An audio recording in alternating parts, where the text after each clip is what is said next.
Hello? Hello?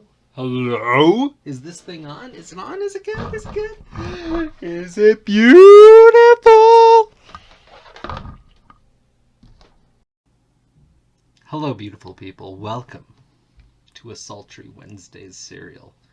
Put on a tie just for you gents and ladies. Yeah.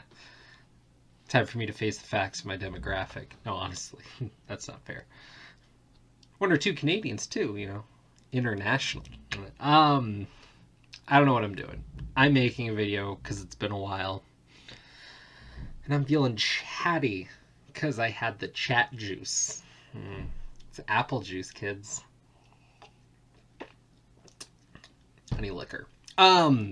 Yeah. So, I just wanted to talk about things, and then I might launch into reading this week's comics. I didn't get my comics on Wednesday, because I don't get my comics on Wednesday often now. Wednesday's cereal. Fuck you, right? Bad title. So, what's happened is my job is in another city, and to drive to Boulder sometimes, I've been trying to get into the groove of it more because I realize, this is what everybody else in the world puts up with, and I should just get past the convenience for my own factor. The problem is I have a really good girlfriend who still works in the town, so she'll just go pick up the comics for me and then bring them to me, and I don't worry about it. God, that's lazy. Yeah. So that's happened a few times. It happened this week though, and I don't feel bad about it because yesterday we had a blizzard. I had to shovel many times my body weight in snow. How do you measure? It's all gone. Not gone. It's elsewhere now. But yeah. So I didn't drive to another town because the F that. Yeah. But I have them now. This is a great story. I owe everyone who watches this $5, but you're never gonna get it. Yeah. So what am I doing this for? I don't know. I just wanted to, because I can. I was all prepped because I put on a tie and I didn't plan anything. I just wanted to chatteroo. Sit down, have a drink, chill out. Yeah. So I haven't been super comic booky lately, but I have. Even me, not super comic booky, is. I don't need words to convey meaning to people. So first up, the talk of the town is Superman versus Batman, that movie that's coming out, which is being panned, and rightfully so, because it's looked like shit for a long time. It's weird because I actually had a small conversation with coworkers who I don't talk about anything interesting with ever. And they're like, "Why are they fighting?" And I was like, "What?" Because they don't know how to write anymore. Basically, there's no good writers left in Hollywood. I don't know. So I don't know. It's weird that even most people are picking up like this is stupid. So yeah. I might go see it because some friends want to see it, and I'm hoping is that it's The Room of superhero movies. If you don't know what The Room is, look up Tommy Wiseau and drink. Yeah. Then I've been playing through the Batman Arkham Knight video game, which I know sounds like way late to most people. I'm usually more up on things, but I'm playing on PC because I got it for free when I bought a graphics card. So I'm playing through it now that it's supposedly workable on PC. Probably would have worked on my PC before because it's screaming. Yeah. Overall, damn good game. The DLC's bullshit. I don't know, but it made me think about Batman in a different way because they have the 4 games and it's this little contained universe. And there's the extraneous comics, which are I've only read some of them to be fair, but there's a reason I only read some of them. Yeah. So the way it approaches Batman is taking the pre Flashpoint Batman. So you have the classic thing. You have Nightwing in his rightful place. You have a Robin, and then you had the whole Jason Red Hood thing. technically spoilers, but I know who I'm talking to here. And also that game's older than some children now. Yeah. It reminded me of this approach to Batman that has a certain legacy and a certain weight to it that I actually appreciated more because I don't give as much of a crap about Batman. But it was this universe around him and all the things around it made it really engaging. And the fact that I realized, like, this is where it was, and this was cool, and it didn't take long to jump into. I mean, hell, these games are relatively popular. People are wrapping their heads around it just fine. They just needed something to garner their interest long enough to weigh in. And honestly, a lot of these villains and side characters haven't been around that long. I mean, the Red Hood, I know there's the legacy dating back to way back when. But most of us only know that because we read a few sentences about it online or heard about it in some stupid YouTube video. Unlike this one, which is just top... yeah.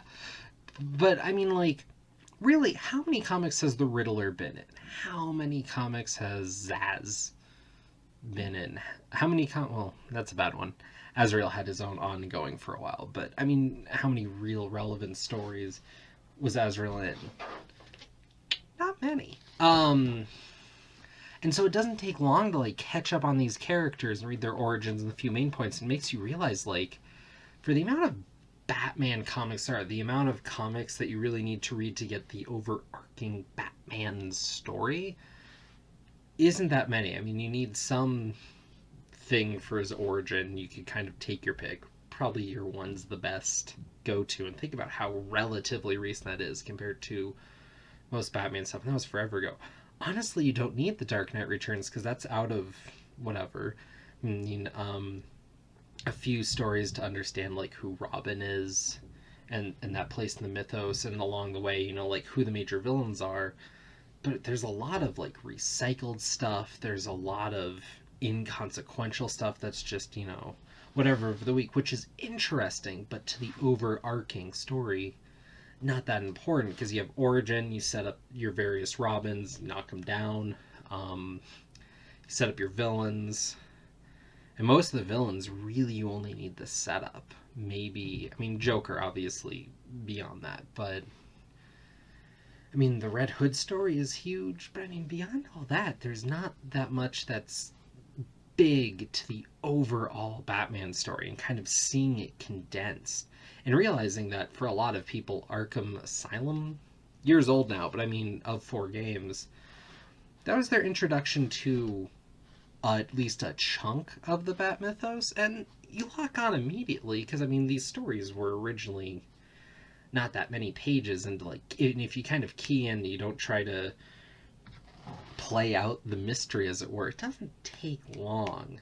So, I don't know, it was just this realization that comics are so worried about, like, introducing and having these ideas and these characters, and they're worried about people not keeping up with everything, but for 75 years of whatever, it's amazing how far 75 pages would go, you know. So, I don't know, just thinking about that and realizing that I'm enjoying this chunk of Batman where there was all this stuff going on, we don't really have that now.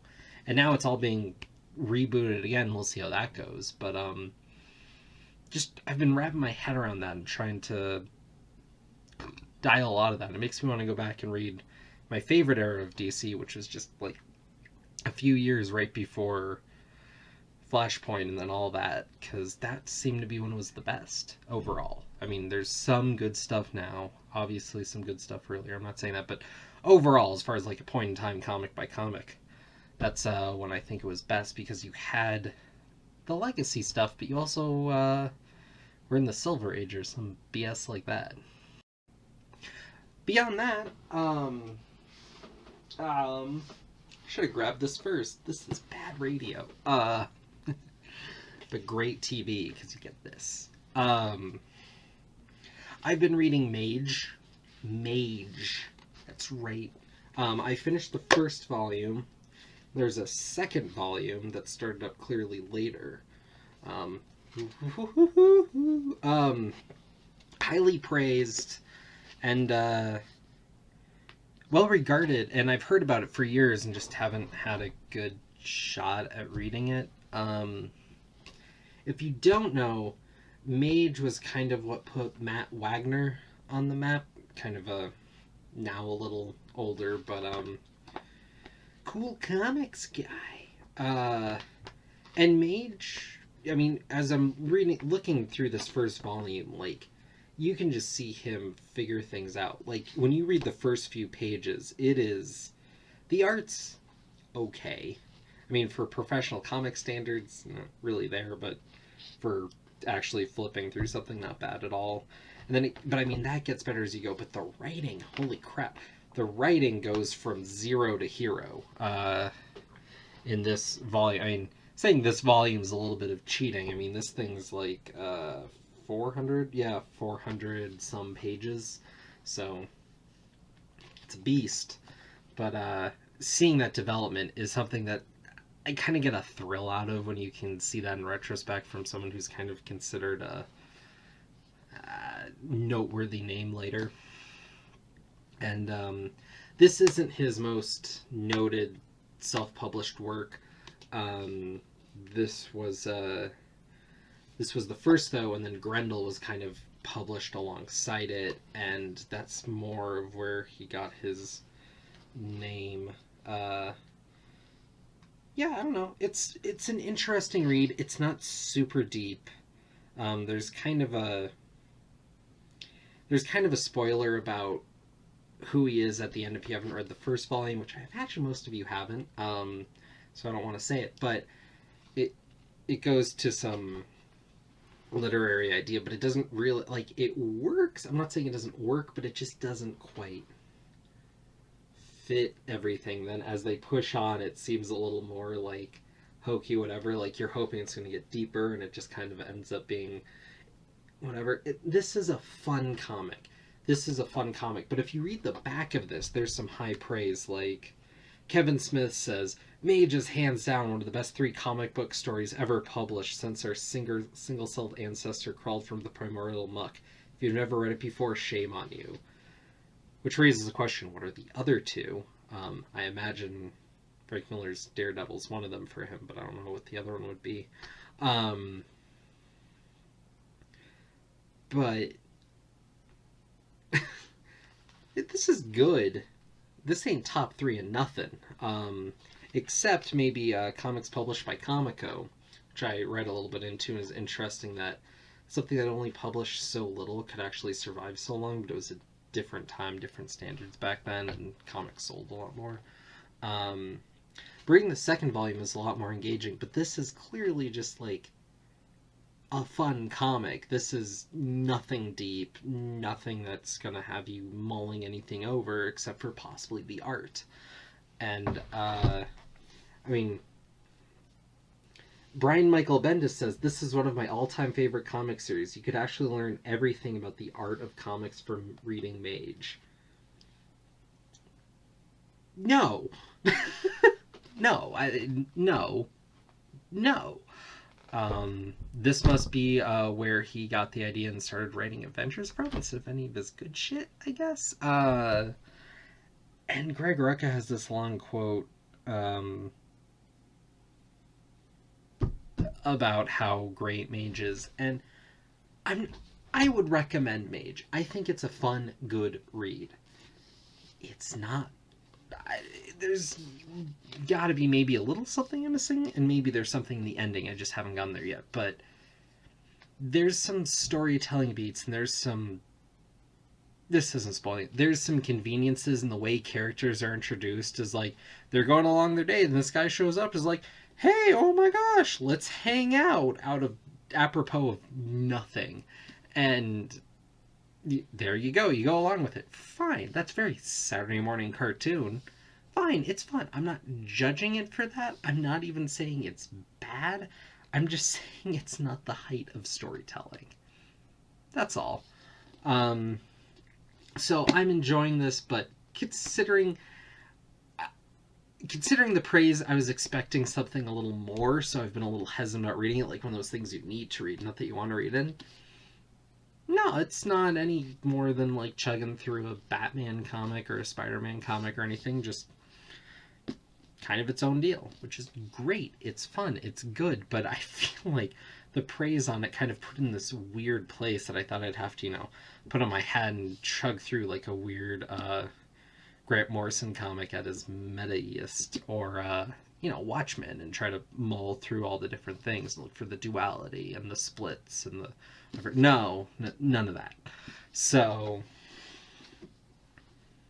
yeah, there you go. I don't know. I'm hopefully going to talk more about that soon, but we'll see. There may not be much for me to say, although I'm hoping to talk about it with Longbox Reviews, so no. So this is a needlessly long video, but I'm not going to do anything about it. I'll read some comics, but honestly, I have Turtles. I know I'm going to love it. It's Turtles.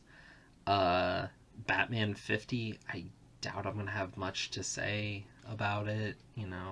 Batman, Brett Chernal. What am I going to say at this point? That's the thing, is like, there's these comics, and I'm reading the same comics over and over, and I don't have anything new to say. There's nothing there. So, I mean, if you have questions about what I'm thinking about any of that, if there's some comic you want to ask my opinion of, I'd love to answer it. There's a good chance I'm not reading whatever it is in particular. But if you have any questions of me, I would love to answer them. Or, hit me up for a chat. I'll see y'all later for some reason. Peace.